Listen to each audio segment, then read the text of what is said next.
Senate Republicans vote against check on Trump using deadly force against cartels.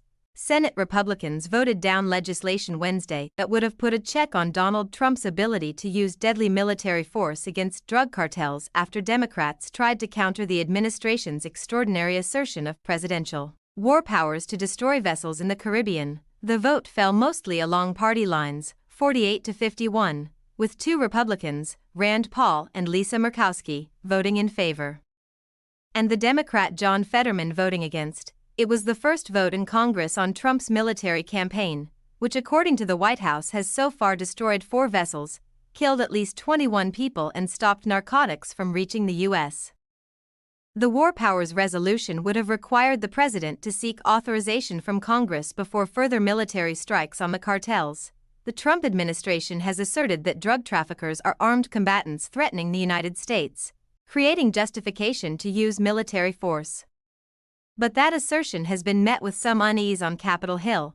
Some Republicans are asking the White House for more clarification on its legal justification and specifics on how the strikes are conducted, while Democrats insist they are violations of U.S. and international law. It's a clash that could redefine how the world's most powerful military uses lethal force and set the tone for future global conflict.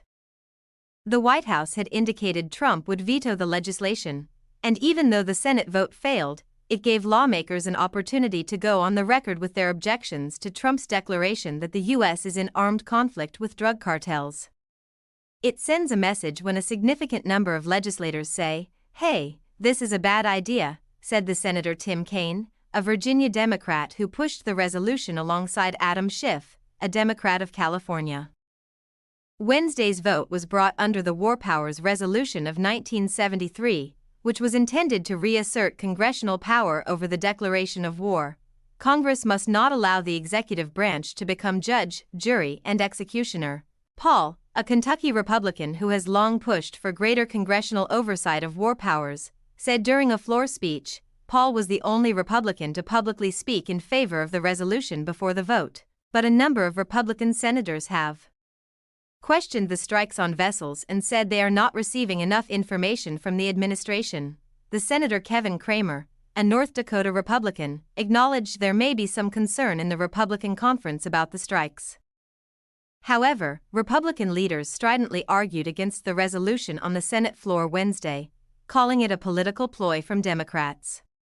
People were attacking our country by bringing in poisonous substances to deposit into our country that would have killed Americans, said the Senator Jim Risch, the chair of the Senate Foreign Relations Committee. Fortunately, most of those drugs are now at the bottom of the ocean. Risch thanked Trump for his actions and added that he hoped the military strikes would continue. Members of the Senate Armed Services Committee received a classified briefing last week on the strikes, and Cramer said he was comfortable with at least the plausibility of their legal argument. But, he added, no one representing intelligence agencies or the military command structure for Central and South America was present for the briefing. "I'd be more comfortable defending the administration if they shared the information," he said. Kaine also said the briefing did not include any information on why the military chose to destroy the vessels rather than interdict them or get into the specifics of how the military was so confident the vessels were carrying drugs. "Maybe they were engaged in human trafficking, or maybe it was the wrong ship," Schiff said. "We just have little or no information about who was on board these ships or what intelligence was used or what the rationale was and how certain we could be that everyone on that ship deserved to die." The Democrats also said the administration has told them it is adding cartels to a list of organizations deemed narco-terrorists that are targets for military strikes. But it has not shown the lawmakers a complete list. The slow erosion of congressional oversight is not an abstract debate about process, the Senator Jack Reed, the top Democrat on the Senate Armed Services Committee, said in a floor speech. "It is a real and present threat to our democracy." The Secretary of State Marco Rubio visited the Republican conference for lunch Wednesday to emphasize to senators that they should vote against the legislation.